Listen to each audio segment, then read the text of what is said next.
The night Chicago burned, the Great Fire of 1871. October 8, 1871 started like any other autumn Sunday in Chicago. Families attended church, children played in the streets, and merchants prepared for another week of business in America's fastest-growing city. By midnight, Chicago would be an inferno. By dawn, it would be ashes. A city built to burn. Chicago in 1871 was a powder keg waiting for a spark. In just 40 years, this swampy trading post had exploded into a metropolis of 300,000 people. The city stretched across 36 square miles of wooden buildings, wooden sidewalks, and wooden streets. Even the supposedly fireproof buildings had wooden roofs and window frames. After a scorching summer with almost no rain, everything was tinder dry. The city's fire department was exhausted. The night before, they had battled a massive blaze that destroyed 4 blocks. Their equipment was damaged, their horses worn out, and the men hadn't slept. Chicago was about to pay the price for its reckless growth. The spark that changed everything. Legend says it started in Mrs. O'Leary's barn when her cow kicked over a lantern. The truth is more complicated and less certain, but what we know is this: around 9 p.m. on that October evening, a fire broke out near the O'Leary property at 137 DeCoven Street, on the city's southwest side. The initial response was catastrophic. The night watchman spotted the fire but sent the wrong location. When firefighters finally arrived, they were too late. The flames had already jumped to neighboring buildings, and the wind was picking up. That wind would seal Chicago's fate. Gusts of up to 30 miles per hour from the southwest pushed the fire northeast, directly toward the heart of the city. Burning embers sailed through the air like deadly fireflies, igniting new fires blocks ahead of the main blaze.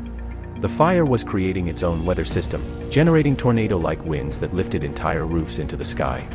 A city in chaos. By 11 p.m., panic gripped Chicago. The business district was doomed, and everyone knew it. Thousands of people flooded into the streets carrying whatever possessions they could grab. Some pushed carts piled high with furniture and clothing. Others clutched single photographs or family heirlooms. Many ran with nothing but the clothes on their backs. The wealthy weren't spared. Marshall Field, the department store magnate, watched his empire burn. Potter Palmer saw his luxurious hotel consumed by flames. The Chicago Tribune building, supposedly fireproof with its limestone walls, became a roaring furnace that melted the metal presses inside. The chaos was indescribable. Horses stampeded through smoke-filled streets. Families were separated in the crush of fleeing crowds. The Chicago River offered no protection. The fire jumped across it as if it wasn't there, carried by flying embers and superheated winds. Even the waterworks fell to the flames, cutting off the city's water supply and leaving firefighters helpless. Some people sought refuge in Lake Michigan, standing chest-deep in the cold water for hours as the city burned behind them. Others crowded into the few stone buildings still standing, praying the walls would hold. In Lincoln Park, thousands huddled in the cemetery, surrounded by tombstones as their city died. A wall of flame.